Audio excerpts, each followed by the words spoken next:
docentes y comunidad académica en general a la cual podamos llegar con este trabajo, que es un esfuerzo más de la Escuela de Ciencias Sociales y Humanidades a través de la Comisión de Evaluación.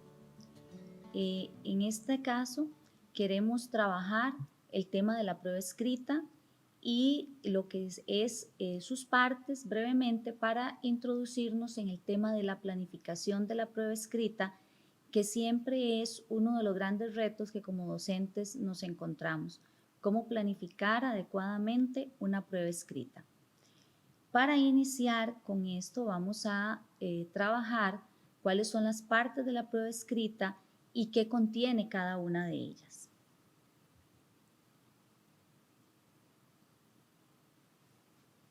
El planeamiento de la prueba escrita es toda esa antesala, podríamos decirlo, que tenemos cuando vamos a planificar una prueba escrita, es decir, un examen. En nuestro caso, un ordinario, una prueba de reposición, una prueba de suficiencia, cualquiera de estos elementos, una prueba especial, cualquiera de estas estrategias evaluativas.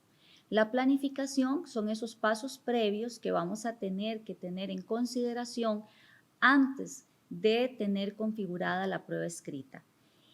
Más adelante vamos a concentrarnos en esta parte de la prueba escrita, que es la planificación, que no se ve propiamente en el documento, pero que es todo ese trabajo que está previo y que tiene que tratar de considerar una serie de elementos y de variables para que sea una prueba adecuada y para que sea una prueba que tenga evidencias de validez, de objetividad y de confiabilidad, de lo cual vamos también a referirnos posteriormente.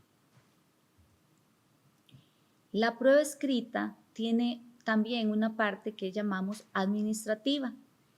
Esa parte administrativa hace referencia a todas esas instrucciones, esas indicaciones generales que tiene todo examen que nos encontramos.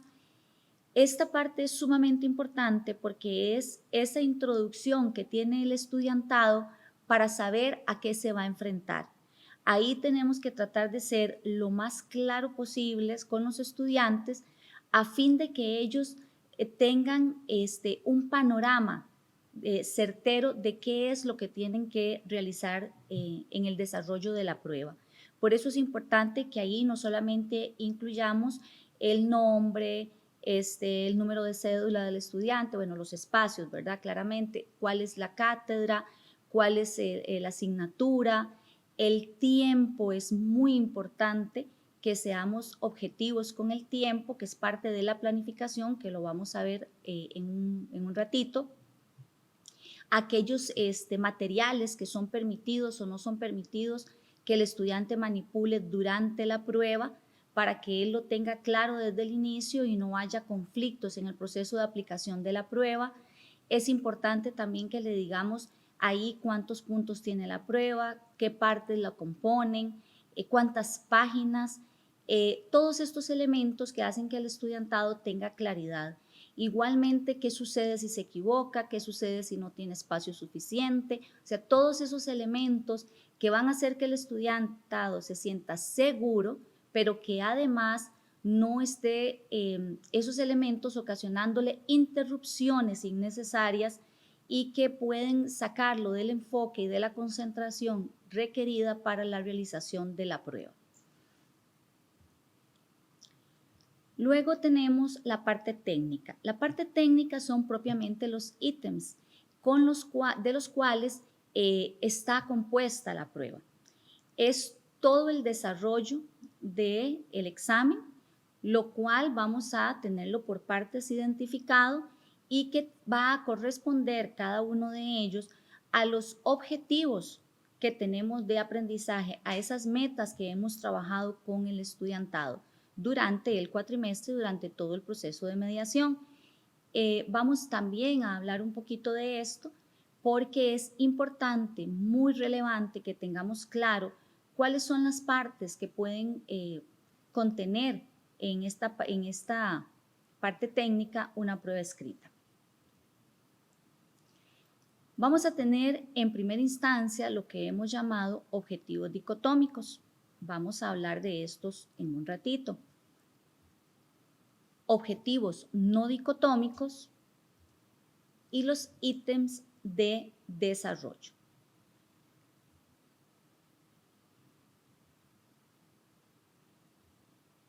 En los objetivos dicotómicos tenemos los ítems de selección única, que son los que usamos por excelencia.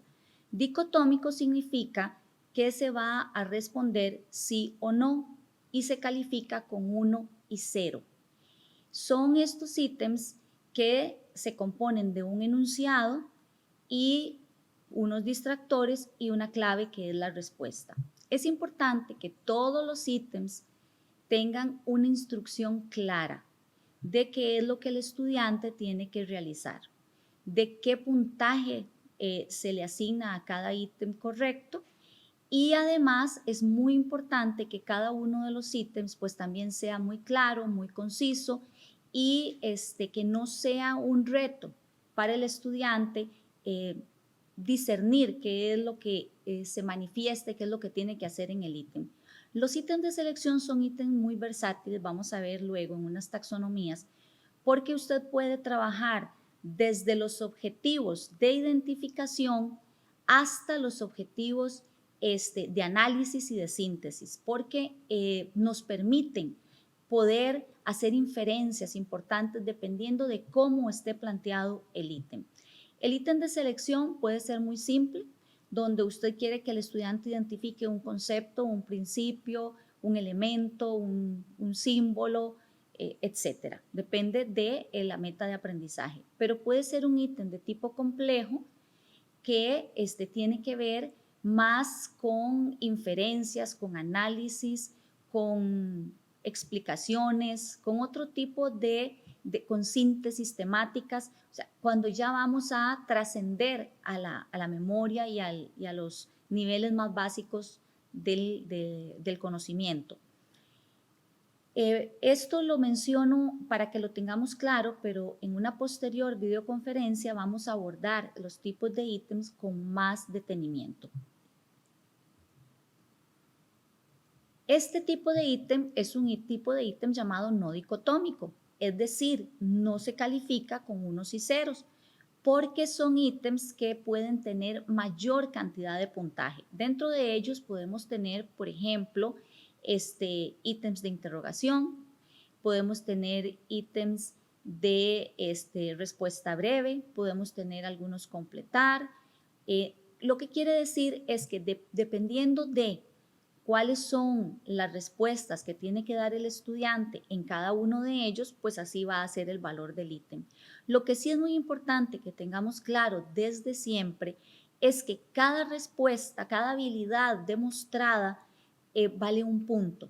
No es válido que, por ejemplo, para inflar el puntaje de la prueba, le asignemos 5 puntos a un ítem de selección, porque al final de cuentas, pues está demostrando una sola respuesta, lo cual debería de solamente tener una ponderación de un punto. Igual en los ítems de respuesta corta, si vamos a solicitar, por ejemplo, que el estudiante nos dé 3 ejemplos o que nos mencione 3 aspectos o que nos señale 3 causas, 3 consecuencias, no sé, entonces vamos a tener ahí 3 puntos, porque es cada una de las respuestas dadas por el estudiantado. Otro tipo de ítem no dicotómico es el de identificación. Este es un tipo de ítem que lo que busca es que el estudiante logre identificar elementos en alguna figura, en alguna imagen, en algún esquema, en algún diagrama. Son bastante, digamos, utilizados para ciertas áreas temáticas, como por ejemplo, que quiero que el estudiante identifique, no sé, en un diagrama algunos elementos o que, por ejemplo, en un mapa ciertas situaciones o en un texto ciertos aspectos. Igual, cada una de esas identificaciones que haga el estudiante va a tener un valor de un punto. No es un ítem dicotómico porque no se califica unos y ceros, sino que va a tener un puntaje dependiendo de lo que se pretenda que el estudiante identifique. Vamos a tener este tipo de ítem llamado falso o verdadero, que por lo general en algunos contextos genera ciertas, digamos, discusiones en el sentido de su utilización o no, pero es un tipo de ítem que bien construido puede aportar bastante tanto al estudiantado en su proceso de aprendizaje como al docente en información de retorno sobre el logro de las metas educativas de los estudiantes. Es importante que este ítem de falso verdadero tenga un enunciado claro, que no se ajuste a cuestiones memorísticas o copiadas textualmente de algún escrito o de algún documento, sino que haya sido trabajado por el docente de modo tal que el estudiante pueda reconocer algunos aspectos, incluso pueda hacer análisis. En el tipo de ítem de falso o verdadero, clásicamente se ve que se le pide al estudiantado que identifique si la afirmación que se le presenta es falsa o es verdadera y que entonces a las respuestas falsas les anote la afirmación verdadera. Esto ha generado algunas controversias porque casi que orienta al estudiante sobre cuáles ítems son falsos y cuáles ítems son verdaderos. Lo que nosotros hemos planteado en la práctica desde la comisión como una manera de paliar este asunto es que el estudiantado pues también aporte algo en aquellos ítems que son verdaderos. Ejemplo o una ilustración de la situación o una justificación de por qué ese aspecto es verdadero.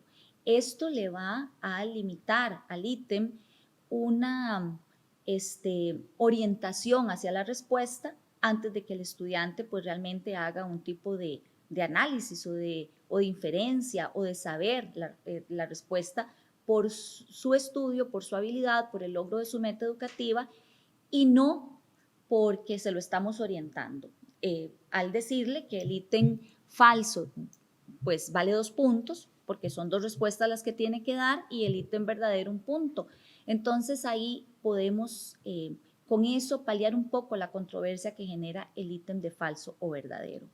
Es un ítem que sigue generando controversia, pero que puede utilizarse, que si está bien construido puede incluso trabajarse en niveles de pensamiento que no se quedan solamente en el conocimiento o la memoria, porque puede el estudiante hacer algunos análisis o algunas inferencias, algunas identificaciones importantes y en sus respuestas, en sus justificaciones, pues también puede desarrollar y construir algún tipo de inferencia propia, por lo cual puede tornarse, dependiendo de cómo se utilice, en un ítem bastante rico y recomendable.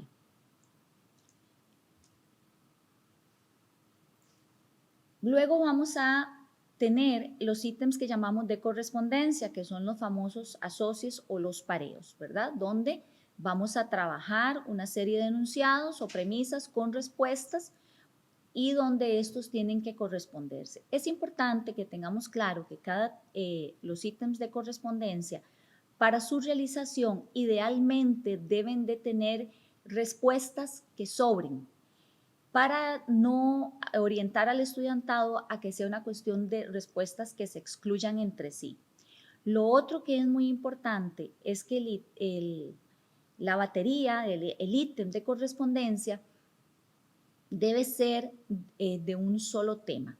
Es decir, no debemos de mezclar temas. Si usted va a trabajar, por ejemplo, se me viene a la mente personajes, no debe incluir, por ejemplo, lugares o no puede incluir causas y consecuencias o características, porque va a hacer casi que el estudiante responda por exclusión.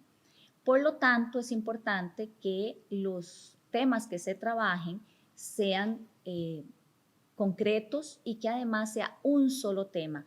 No se mezclen temas o no se mezclen elementos de manera tal que pues realmente las respuestas se den porque el estudiantado maneja el tema, tiene dominio sobre la meta educativa que se plantea para ese ítem y no porque les estamos prácticamente dando las respuestas, porque imagínense que si nosotros venimos preguntando en una correspondencia, no sé, sobre características de un proceso y de un momento a otro sale el nombre de una persona, pues entonces ahí el estudiante prácticamente que va a excluir esa respuesta. Por lo tanto, es muy importante que tengamos conciencia clara de esto.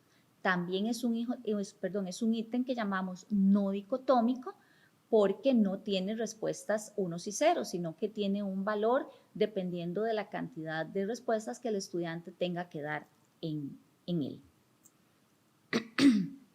Vamos a tener luego los ítems de desarrollo, los cuales vamos a encontrar varios tipos, que son ensayo, resolución de ejercicios, resolución de casos y resolución de problemas.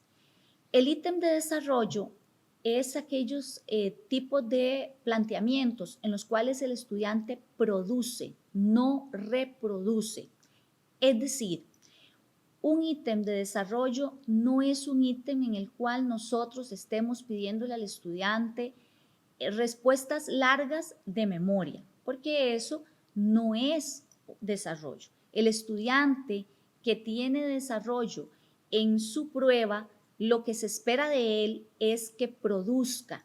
Entonces él va a hacer inferencias, va a hacer análisis, va a hacer comparaciones, va a resolver situaciones, va a estudiar casos y va a dar planteamientos, etc.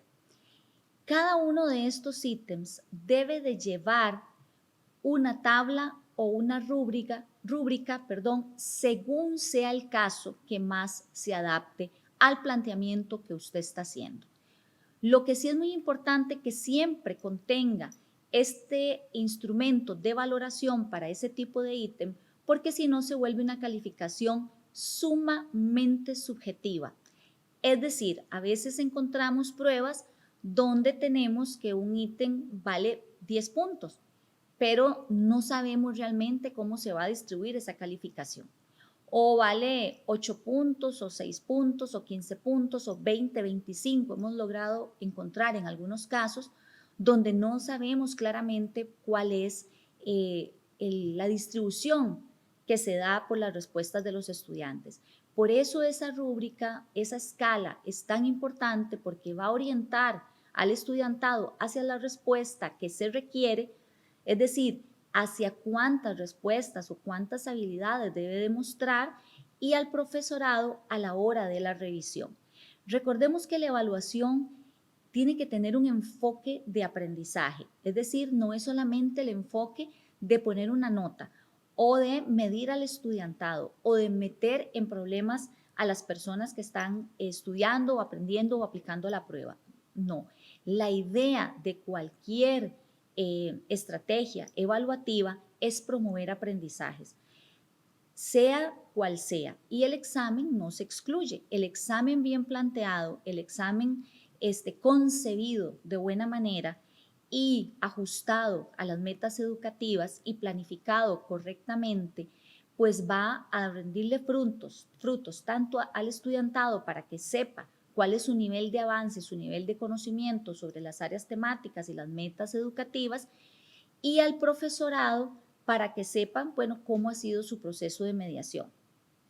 Si bien es cierto, en nuestro modelo, esa información de retorno no necesariamente vamos a poder utilizarla con las personas con las que estamos trabajando durante el cuatrimestre, sí es un insumo para la mejora constante, porque podemos saber a través de nuestros instrumentos de evaluación, nuestras técnicas y nuestras estrategias, cómo estamos valorando a los estudiantes, si estamos además haciendo un proceso de mediación adecuado de modo tal que en las distintas estrategias evaluativas el estudiante demuestre avance y apropiación de las metas educativas.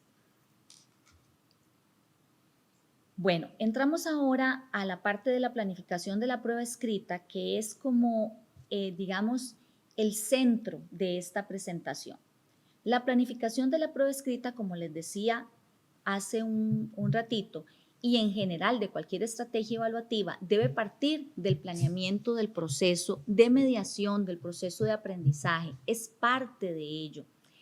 Y tiene que estar vinculada con las siguientes interrogantes. O sea, ¿qué nos debemos de preguntar cuando nos sentamos a planificar una prueba?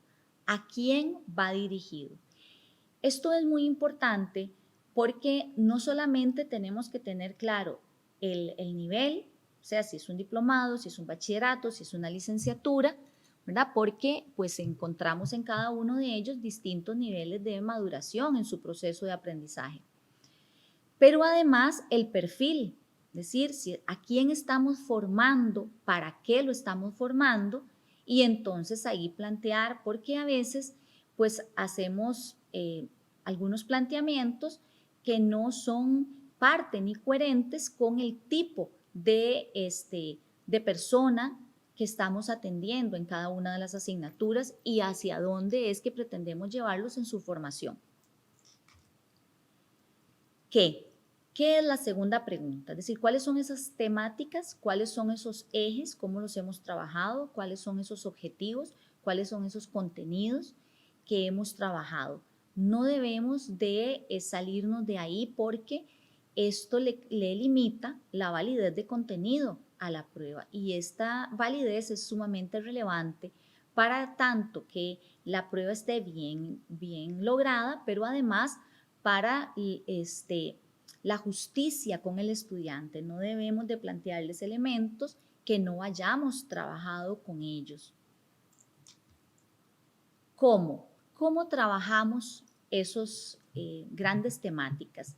Es decir, ya sea a través de los distintos espacios que tenemos acá en la universidad para trabajo con el estudiante, ya sea en el aula virtual, en las tutorías, en los ejercicios de los textos o en cualquier otro espacio de mediación que estemos trabajando con el estudiantado, tenemos que tener claro cómo lo hemos hecho, porque resulta que muchas veces, por ejemplo, trabajamos algunos aspectos de manera muy superficial, pero en la prueba escrita lo trabajamos de manera que pedimos que el estudiante haga procesos a los cuales no se ha enfrentado.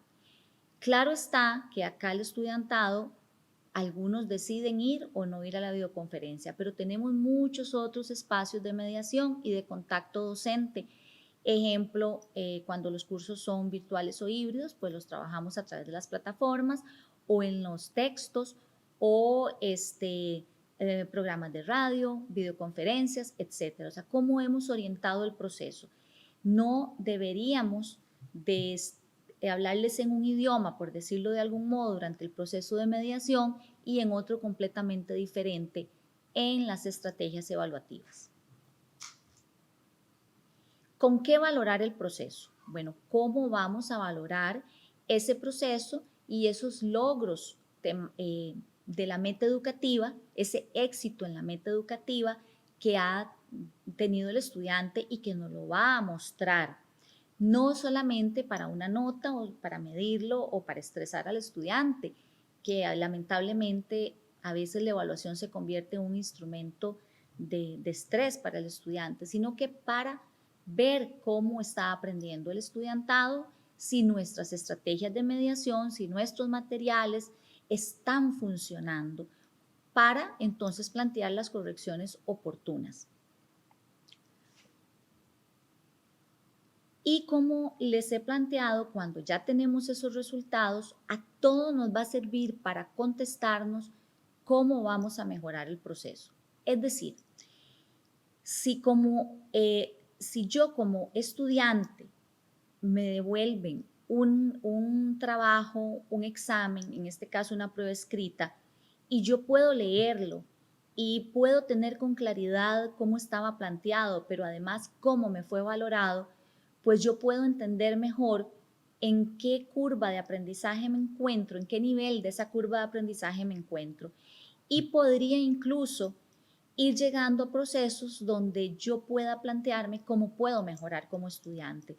Porque la idea en un modelo educativo como el nuestro es que el estudiante sea cada vez más un estudiante autónomo, que trabaje de manera independiente, no aislada, no solo, autónomo, donde tiene todas las orientaciones, los recursos y los apoyos necesarios, pero que sea una persona que pueda estudiar de manera autónoma, autorregulada, en control de su proceso cognitivo y ser una persona y un estudiante más exitoso académicamente hablando. Y también para la docencia es sumamente rico los resultados porque podemos hacer un análisis y podemos darnos cuenta en esas discusiones provechosas de las cátedras y con uno mismo como persona docente de en qué debemos mejorar, cómo podemos mejorar el proceso, cuáles temáticas no están siendo claramente interiorizadas por los estudiantes, que no se están convirtiendo en aprendizajes con significatividad porque no se le ve que el estudiante le logre sentido a esos aprendizajes. Entonces ahí tenemos que hacer un alto en el camino y reorientar el proceso. Como ya lo dijimos antes, pues es un poquito complicado durante el cuatrimestre, pues nuestro modelo nos limita en ese sentido porque no tenemos los mismos estudiantes por lo general, aunque en algunas carreras pues tenemos estudiantes regularmente, ¿verdad? Que los vamos a tener durante varios cuatrimestres o años incluso. Entonces ahí, pero sea con estos o sea con nuevos estudiantes, mejorar, reorientar el proceso para que cada vez este sea más rico.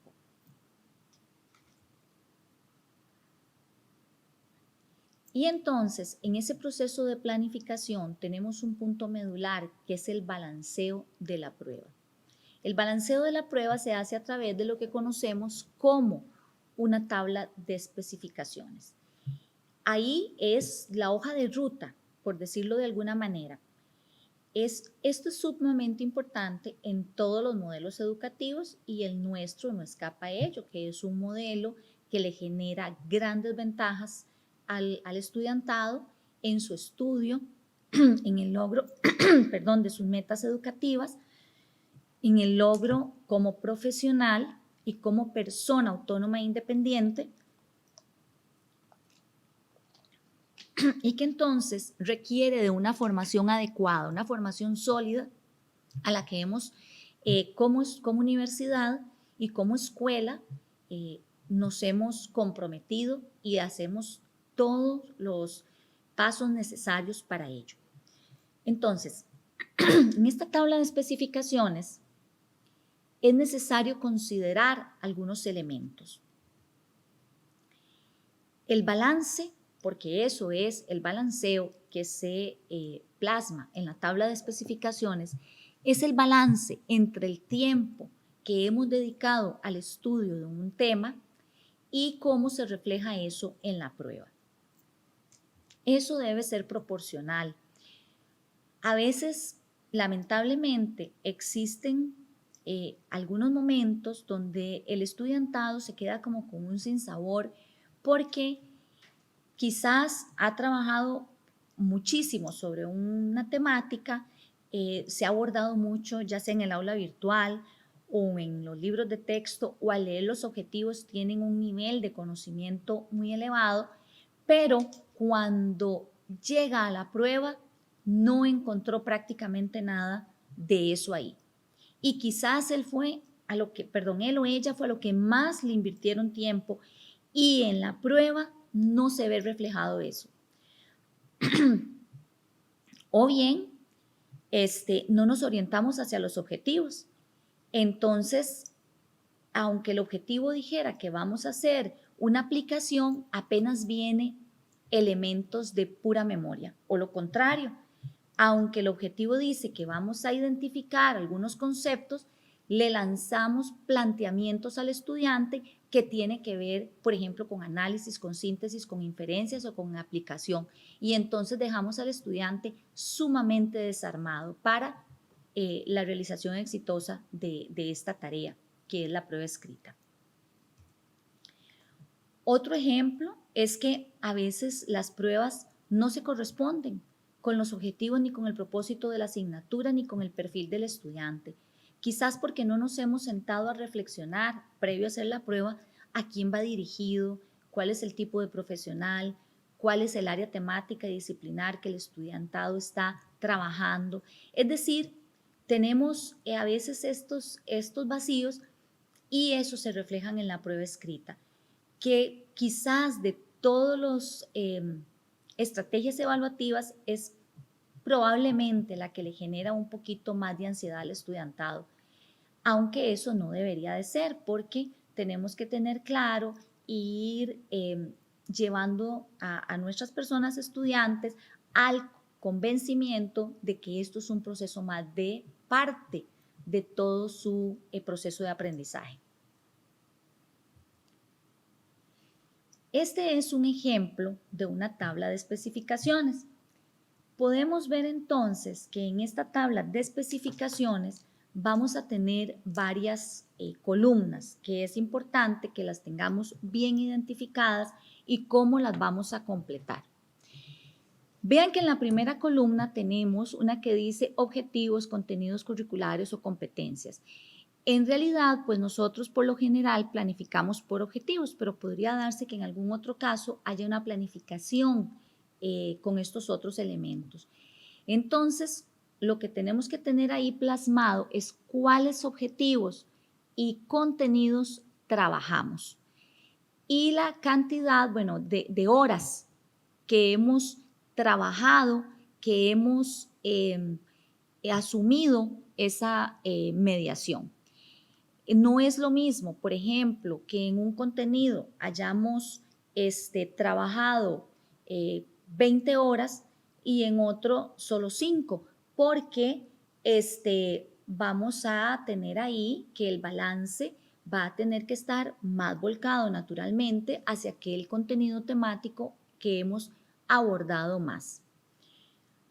Y vamos a tener una tercera columna, bueno, ahí dice lecciones, eso horas en realidad. Luego tenemos ahí el porcentaje por objetivo y el punto por objetivo. Es decir, que cómo se refleja en la prueba de manera porcentual y de manera de puntaje esos contenidos y esos objetivos que hemos trabajado.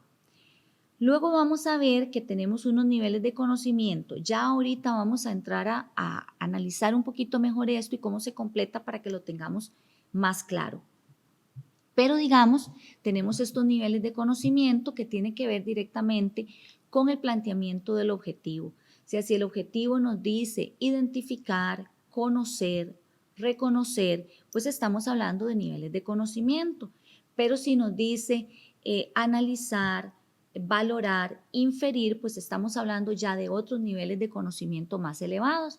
Entonces, eso tiene que estar también reflejado en el planteamiento del examen. Vean aquí que tenemos además otras columnas que dicen tipos de ítem. Entonces tenemos selección, respuesta corta, correspondencia, identificación, bueno, falso o verdadero, que no está incluido ahí, resolución de casos, resolución de problemas, resolución de ejercicios, ensayo, que es también una, digamos, dónde nos vamos a ubicar. Ahora bien, pueden haber otros tipos de ítem que no estemos mencionando acá, pero que ustedes los pueden trabajar y que entonces también tienen que reflejarse ahí en la tabla de especificaciones. En esta parte hemos querido traer una adaptación de la taxonomía de Marzano para cuáles son los tipos de ítems que se ajustan a los distintos niveles de conocimiento. Ya sea que estemos trabajando con procesos o con la taxonomía de Marzano o con la de Bloom, pues vamos a ajustarnos a los objetivos. Este es un ejemplo con la taxonomía de Marzano, pero podría perfectamente ajustarse a los niveles de conocimiento que establece Bloom o a otros tipos de planificación o taxonomías que existen. Es solamente una orientación. Esto es una creación nuestra que está adaptada de la taxonomía de Marzano. La taxonomía de Marzano tiene 3 niveles, que es el nivel cognoscitivo, el nivel metacognitivo y el de autorregulación, que es el tercer nivel.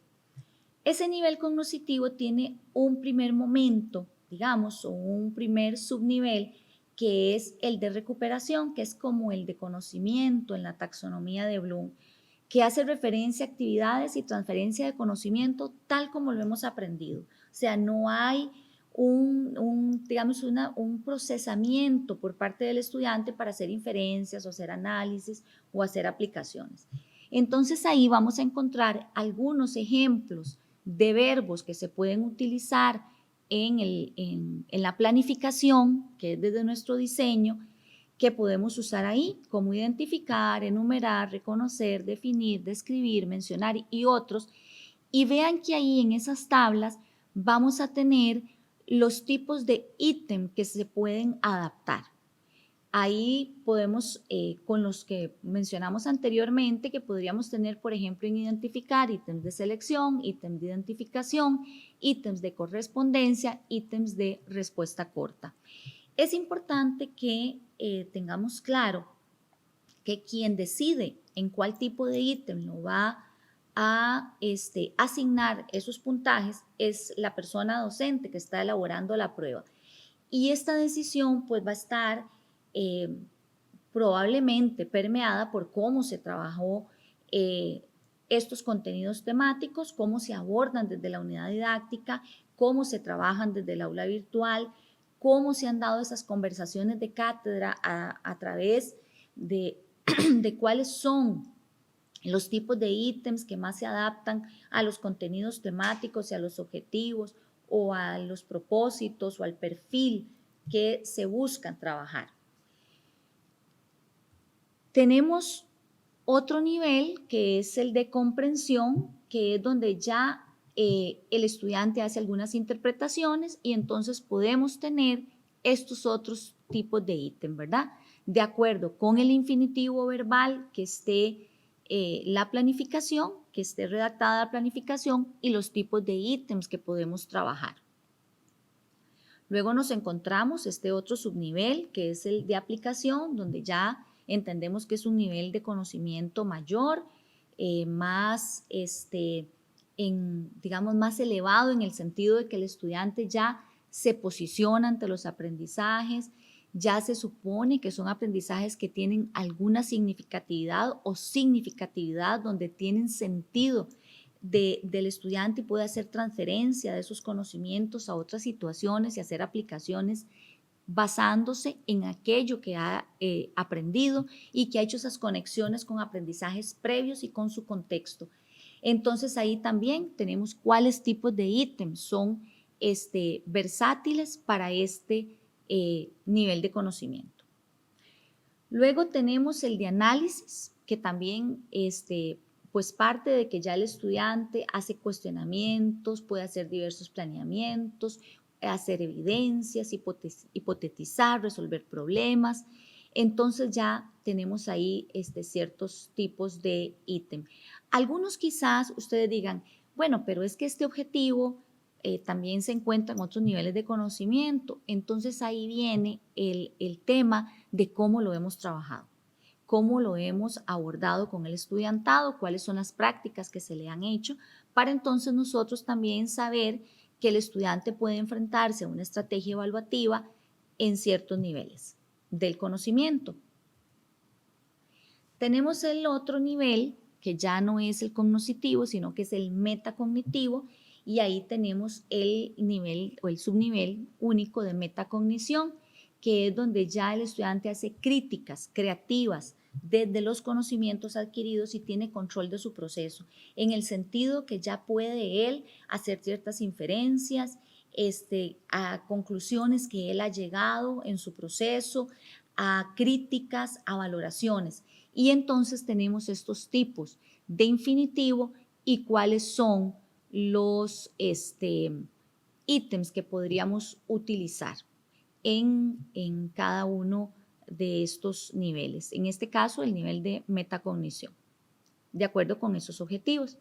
Luego tenemos este nivel que es el de autorregulación, donde el estudiante es un estudiante autorregulado, que aprende de manera autónoma, que puede hacer inferencias, que puede hacer valoraciones, que puede hacer planificaciones, que puede hacer recomendaciones a través de lo que ha aprendido. Y entonces tenemos estos tipos de ítem que se adaptan a ese nivel de conocimiento. Les decía que esto es un paso, digamos, que no podemos obviar en la prueba escrita. No podemos sentarnos con los materiales y empezar a hacer exámenes de contenidos, sino pruebas escritas orientadas hacia el logro de las metas educativas o desde el logro de las metas educativas y hacia el logro de aprendizajes. Por eso es que es tan importante que tengamos claros cuáles son los niveles de conocimiento y cómo los hemos trabajado. Si bien es cierto en este esquema que tenemos en la educación a distancia, que la enriquece, que es muchos docentes o muchas personas docentes y un estudiante, o sea, una persona estudiante, pues en esa relación de cátedra vamos a estar empapados de cuáles son los materiales, cómo se pretende que se trabaje, cómo se trabaja, cuáles son las recomendaciones que hacemos, para así concebir no solo pruebas escritas, sino procesos de mediación, materiales, recursos y otras estrategias evaluativas que sean un consenso de cátedra y que sean los que se adapten mejor a nuestro perfil de estudiantado, a las metas educativas, a los ejes temáticos que se trabajan desde las asignaturas, etcétera. Todo tiene que estar muy vinculado y ser muy coherente. Pues bien, teniendo esos elementos, ya tengo claro todos estos aspectos y tengo claro que debo hacer una tabla de especificaciones, entonces vamos a plantear un ejemplo. Vamos a decir que nos toca planificar, construir una prueba ordinaria con un valor de 55 puntos en una asignatura X que tiene 135 horas de estudio distribuidas en 5 objetivos de aprendizaje. Esas horas de estudio y esos cantidad de objetivos y cuánto se ha dedicado a cada uno de ellos es lo que nos va a decir cómo se reflejan esos objetivos en la prueba. Es muy importante tener claro el nivel del objetivo según las taxonomías y qué es lo que pretende evaluar cada uno de los ítems. ¿Cómo vamos a lograr saber cuál es el porcentaje, el peso porcentual que tiene cada objetivo en una prueba? Pues bien, se hace una operación muy sencilla. Hay dos maneras de hacerlo. Vamos a ver esta y luego la otra, que es dividiendo la cantidad de horas por objetivo entre el total de horas de estudio por 100. Ahorita vamos a verlo de modo práctico cuáles son los resultados. Cuando ya yo tengo esos puntos por objetivos, entonces voy a tomar el total de puntos de la prueba, lo multiplico por ese porcentaje que me dio de resultado de la operación anterior y lo divido entre 100. Entonces vamos a ver, en ese ejemplo concreto, vamos a decir que al objetivo número 1 le asignamos 24 horas de estudio, que al objetivo número 2 le asignamos 30 horas de estudio, al número 3 27 horas de estudio, al objetivo número 4 35 horas de estudio y al objetivo número 5 19 horas de estudio. Entonces, ¿cómo obtengo yo cuál es el peso porcentual que tiene que tener cada uno de esos objetivos y cómo se reflejan en puntaje? Entonces, me devuelvo a la lámina anterior y entonces veo que yo debo dividir la cantidad de horas por objetivo, dividirlo entre total de horas de estudio y multiplicarlo por 100. Entonces, en este caso, en el objetivo número 1, que le asigné 24 horas de estudio, debía dividir 24 entre 135 y multiplicarlo por 100. Y así cada uno de los demás. Resultado de esas operaciones o de esos ejercicios, lo que me dio es que El objetivo número 1 está representado en un 18%, ya redondeado, el objetivo número 2 en un 22%, el número 3 en un 20%, el número 4 en un 26% y el número 5 en un 14%. Ese es el peso porcentual, pero eso yo tengo que traducirlo a cantidad de puntos en la prueba. En esta prueba de 55 puntos, entonces ya sabemos que voy a tomar el total de puntos de la prueba, lo multiplico por el porcentaje del objetivo y lo divido entre 100. En el objetivo número 1, entonces tomamos 55 por 24, si mal no recuerdo, y lo divido entre 100. Y me da, perdón, vamos a ver acá, perdón, es por el porcentaje, sí, por el porcentaje por objetivo, perdón, es 55 por 18 por 18, porque es el 18%, el objetivo número 1, dividido entre 100. Entonces ahí sí me va a dar la cantidad de puntos. Entonces aquí vamos a tener que para el objetivo número 1 me dio 10 puntos. El objetivo número 2 igual. Tomo el total de puntos de la prueba, 55, lo multiplico por el porcentaje que me dio del objetivo, en este caso 22, y lo divido entre 100 y me da 12. Y así con cada uno de ellos. Entonces, resulta que cuando yo tengo esto, digo que me dio 10 puntos para el objetivo número 1, 12 para el 2, 11 para el 3, 14 para el 4 y 8 para el 5. Y vemos que hay coherencia porque el objetivo que tiene una representación mayor en horas y en porcentaje, que es el objetivo número 4, pues también eso se refleja en una mayor cantidad de puntos. Esto nos va a dar un balanceo adecuado de la prueba y eliminar algunas frustraciones de los estudiantes durante la prueba que le asignaron una gran cantidad de horas al estudio de un objetivo, de un tema, y en la prueba si acaso aparece un punto o 2 puntos, versus otro objetivo que prácticamente apenas se pasó de larguito, se le asignó muy poco tiempo, pero encontramos que hay 15 o 20 puntos en la prueba. Entonces no se refleja ahí cómo se trabajó. De igual manera, recordemos que estos puntajes tienen que respetar a cuál nivel de conocimiento es que estamos apuntalando, que estamos señalando. Entonces, cuando ya tenemos todos estos elementos, estoy devolviéndome un poquito para recordar, en esta matriz vamos a ubicar entonces el objetivo número 1, el número de horas 24, el porcentaje por objetivo era 18 y los puntos 10. Y señalamos el nivel de conocimiento, ¿cuál? El que me dice el infinitivo verbal. En este caso vamos a decir que era de comprensión. Y entonces con la taxonomía voy a decir, bueno, comprensión, ¿cuáles tipos de ítem se adaptan a comprensión? Y los voy señalando ahí.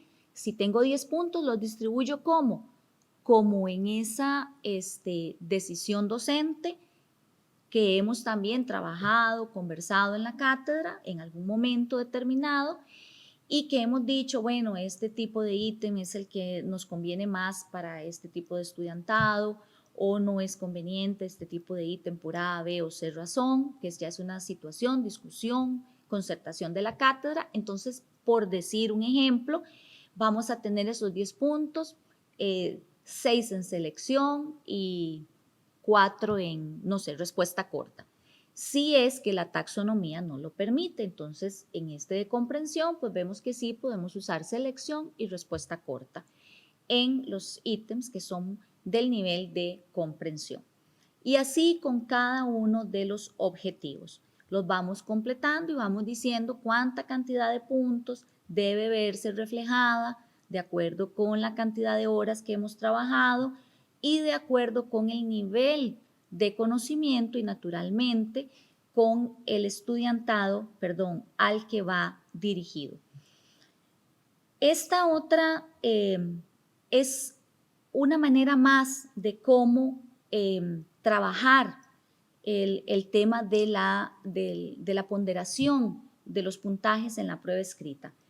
Este es obteniendo una constante y entonces lo que se hace en el mismo ejemplo, una prueba de 55 puntos en una asignatura de 135 horas de estudio con 5 objetivos de aprendizaje, teniendo igual en cuenta totalmente la distribución en los niveles de conocimiento y los tipos de ítem a que está asociado cada uno de esos niveles de conocimiento. Entonces, ¿qué hacemos? Tomamos el total de puntos de la prueba y lo dividimos entre la cantidad total de horas de estudio de esos objetivos. Entonces, en este caso, 55 dividido entre 135 nos va a dar una constante de 0.40. ¿Y cómo utilizamos esa constante? Acá lo que tenemos. Entonces, en el objetivo número 1 vamos a multiplicar cada cantidad de horas asignada a cada objetivo por la constante. 24 por 0.40, 30 por 0.40, 27 por 0.40, 35 por 0.40 y 19 por 0.40.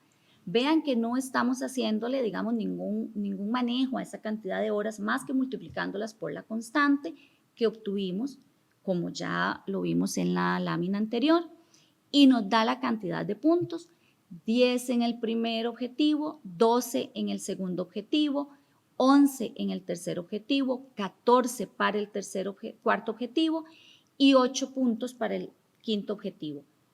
Los mismos resultados que de la manera anterior. Igual hacemos la distribución de acuerdo a los niveles de conocimiento.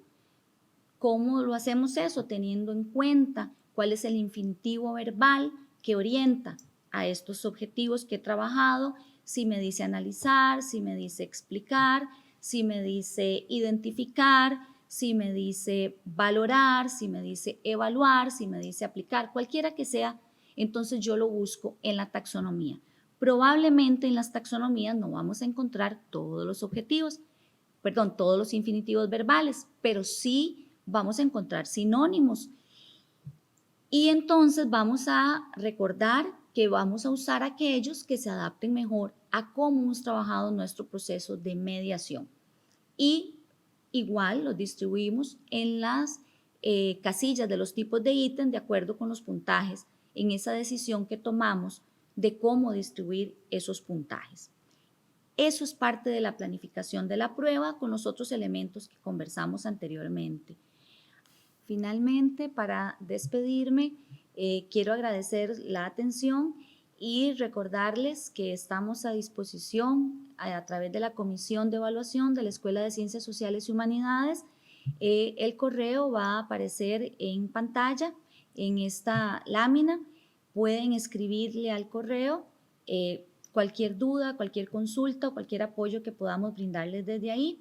Recordar que habemos 3 personas que trabajamos en la Comisión de Evaluación de la Escuela de Ciencias Sociales y Humanidades, que es la compañera Erika, que trabaja como coordinadora de la comisión y en otras tareas académicas de la escuela, la compañera Romy, que es la encargada del programa también de enseñanza del inglés para primero y segundo ciclo, y esta servidora que también trabajo como coordinadora de la Cátedra de Ambiente, Política y Sociedad. Esperamos de verdad que este material sea de ayuda y sea un apoyo importante en su labor docente. Quedamos a las órdenes y nuevamente agradecer.